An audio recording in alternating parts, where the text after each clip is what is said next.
I never imagined that one sentence would destroy my 6-year marriage. It was Friday evening, and I was finishing dinner alone for the third time that week. Derek's plate sat untouched across from me, getting cold while he worked late. Again, my phone buzzed. Lily's name flashed across the screen. Maya, please tell me you're coming to my birthday sleepover tomorrow night. It's been ages since all of us got together. I smiled at the thought. Our college friends, wine, laughter, everything I'd been missing. I'd love to. Let me just check with Derek. When he finally walked through the door at 9, I brought it up casually. Lily invited me to her birthday thing tomorrow. It's a sleepover with the girls. Derek didn't even look up from his phone. No, just like that. No explanation, no discussion. Something inside me snapped. 6 years of being the perfect wife, cooking his meals, supporting every career move, postponing my own dreams, and he couldn't even look at me when he dismissed what I wanted. Let me go or I'm walking out, I said, my voice shaking. The words hung between us like broken glass. I expected him to apologize, to negotiate, to at least argue. Instead, Derek slowly lifted his eyes from his phone. Something cold flickered across his face. Fine, he said too calmly. Your bags are by the door. My heart stopped. What bags? I walked to the entryway on trembling legs. 2 suitcases, my suitcases sat there, neatly packed and waiting. My hands shook as I unzipped one. My clothes. My toiletries. Even my favorite books. This wasn't packed in anger just now. This was planned. Derek, what is this? My voice cracked. He appeared in the doorway. Arms crossed.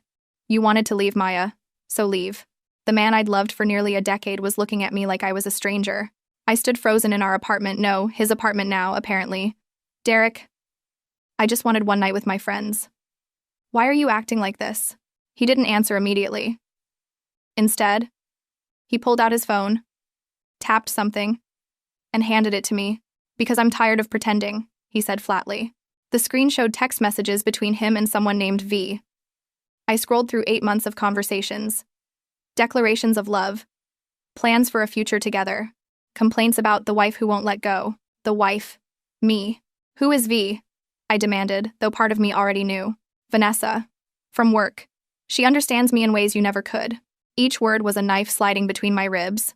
I thought back to all the late nights, the business trips, the distance I'd blamed on work stress. Lily had warned me 3 months ago that something seemed off. But I'd defended him. I'd actually defended this man. How long? I whispered. Does it matter? Derek's voice was ice.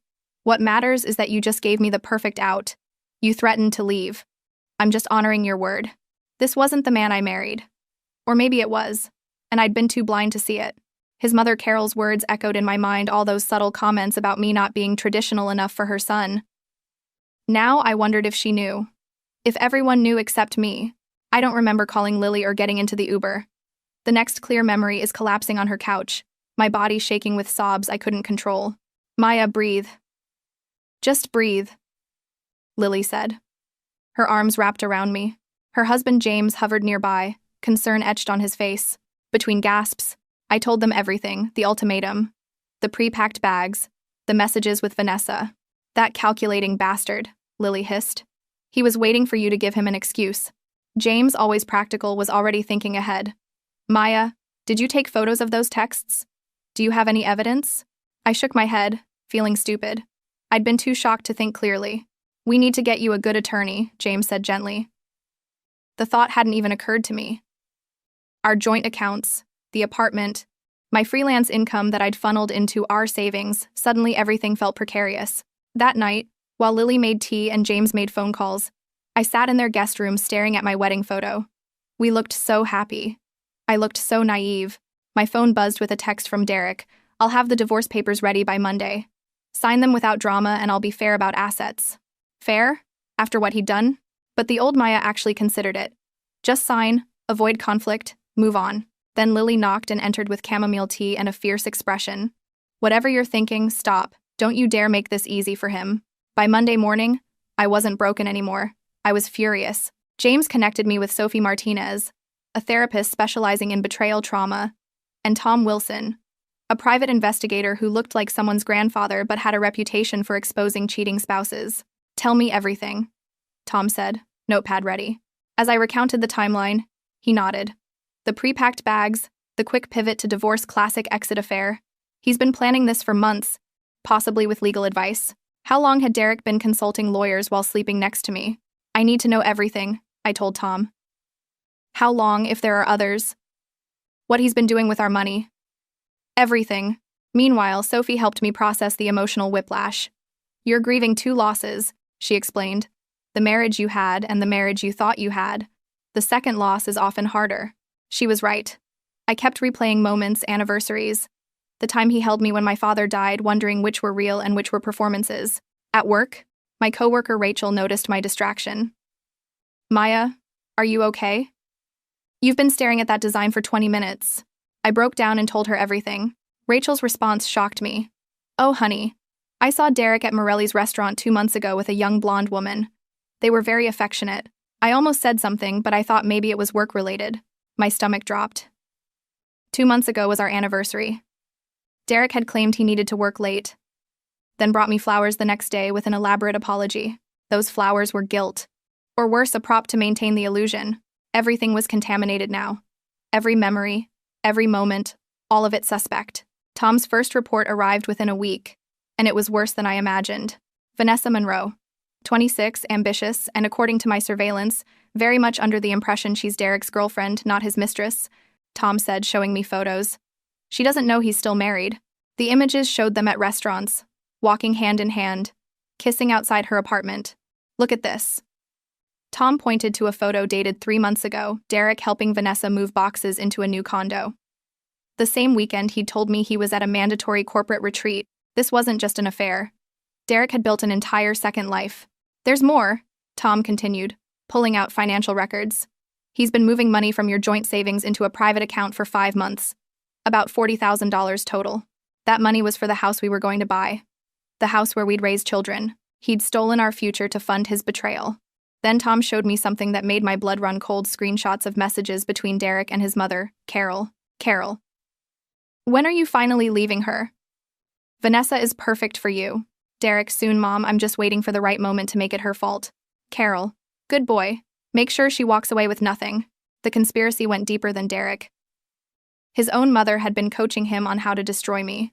That evening, against James's legal advice, I did something impulsive. I found Vanessa's Instagram and sent her a message. Hi, Vanessa. I'm Maya, Derek's wife. I think we should talk. The response came within minutes. Wife, what are you talking about? Vanessa and I met at a coffee shop the next day. She walked in looking young, polished, and utterly confused. When she saw me, recognition and horror crossed her face. He said he was divorced 2 years ago, she whispered, sliding into the seat across from me. He said his ex-wife lived in another state, and they barely spoke.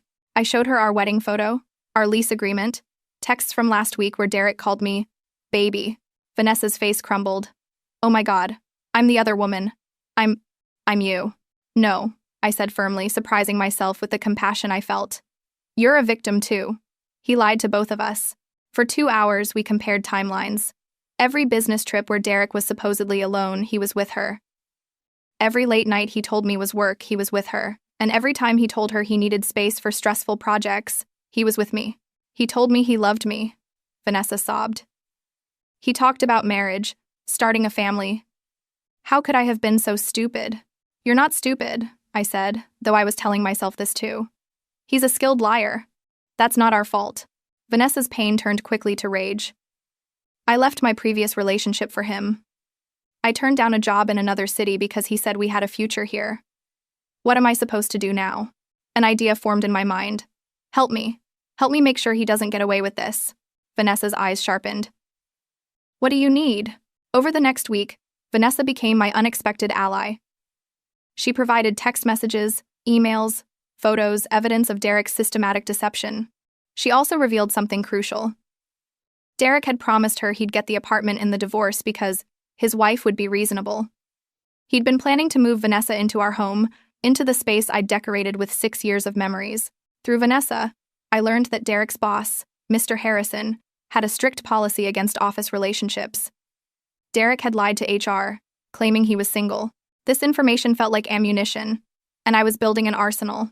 Derek sent the divorce papers with a settlement offer that was insulting. He proposed I take $15,000 and my personal belongings, while he kept the apartment, the car, and the remaining savings. He actually thinks you'll sign this, James said, incredulous. This is financial abuse on paper. I scheduled a meeting with Derek under the pretense of discussing the settlement peacefully. We met at a restaurant neutral ground. He arrived looking confident, almost smug. I'm glad you're being mature about this, Maya. I know change is hard, but it's for the best. I looked at him and felt nothing but disgust. Before we discuss anything, I said calmly, I want to understand something. When exactly did you stop loving me? Was it before or after you stole $40,000 from our joint account? His confident expression faltered. I didn't steal anything. That's my money too. Is that what you told Vanessa when you were furnishing her apartment with it? The blood drained from his face. You talked to Vanessa? Oh, we've become quite close, I said. It's amazing what you learn when you compare notes. Like how you told her you were divorced, how you promised her my apartment, how your mother has been helping you plan this betrayal for nearly a year. Derek's jaw clenched. What do you want, Maya? I want what I'm entitled to, I said, sliding a folder across the table. Inside were copies of everything, the financial transfers, the messages with his mother, photos of him with Vanessa timestamped during our marriage, proof of his lies to HR. I also have a message from Vanessa. She's done with you, by the way. Turns out women don't appreciate being lied to about existing wives. Derek's face turned red. You vindictive bitch. I knew you'd make this difficult. Difficult? I laughed. Derek, I'm making this fair. You get to keep your job barely. Since HR will be interested in your relationship disclosures and I get what I'm legally entitled to. 50% of assets acquired during marriage, which thanks to James's excellent accounting, is far more than your insulting $15,000 offer. My mother was right about you, Derek hissed. You're cold and calculating. The irony wasn't lost on me. Your mother is going to be very disappointed when she realizes her manipulation didn't work. See you in court, Derek. The next 3 months were brutal. Derek fought the settlement viciously, his lawyer arguing that I was exaggerating the affair's impact and that the financial transfer was management, not theft. But James was better. In court, we presented everything, the timeline of deception, the financial manipulation, witness statements from Rachel, and the text messages with Carol explicitly discussing how to make me walk away with nothing. Judge Patricia Moore, a stern woman in her 60s, was not impressed. Mr. Chen, she said after reviewing the evidence, you orchestrated a situation designed to emotionally manipulate your wife into leaving so you could avoid a fair settlement. This court does not reward such behavior.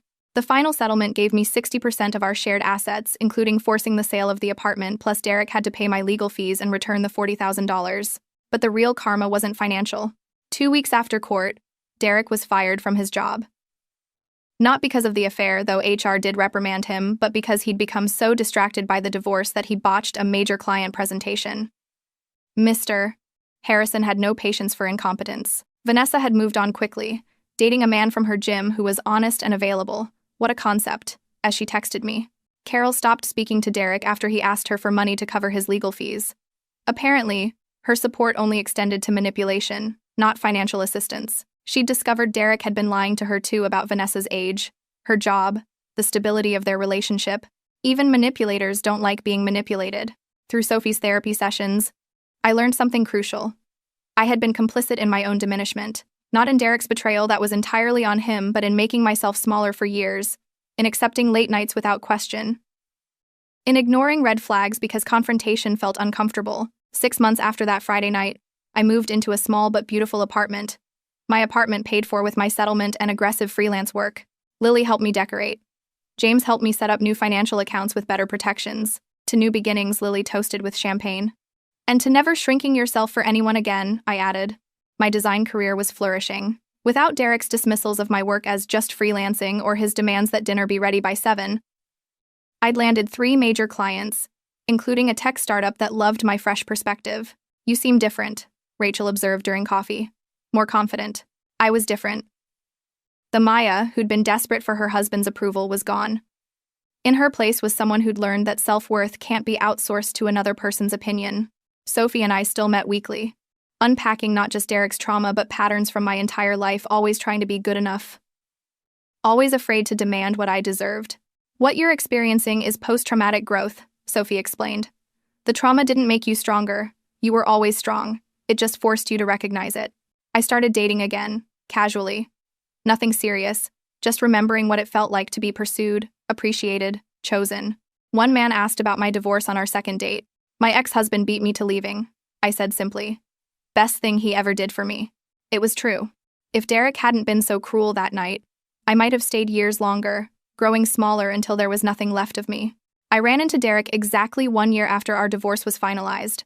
It was at an industry networking event I almost didn't attend. He looked different, older, tired. The confidence that once drew me to him replaced by something diminished. Maya, he said, approaching cautiously. You look great. I did look great.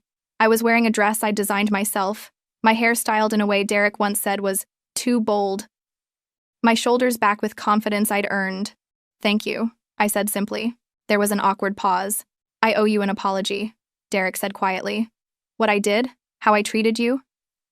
It was cruel. Unforgivable, really. I waited, saying nothing. I was a coward, he continued.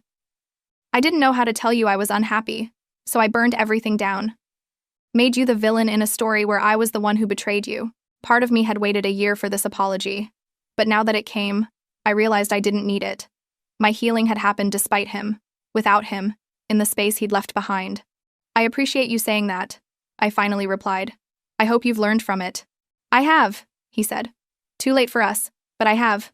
There was sadness in his eyes, regret. The kind that comes when you realize you destroyed something valuable for something temporary.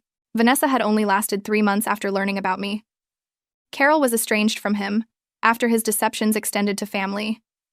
He'd lost his job, his apartment, his comfortable life, but more than that, he'd lost his integrity. And once that's gone, rebuilding is much harder. I should go.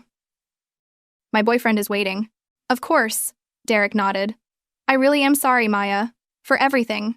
As I walked away, I felt the final thread connecting us. Snap not with pain, but with release. Derek had beaten me to leaving, yes, but in doing so, he'd freed me from a marriage that was killing me slowly, from a version of myself that was too small, too accommodating, too afraid to demand better. At the exit, James and Lily were waiting.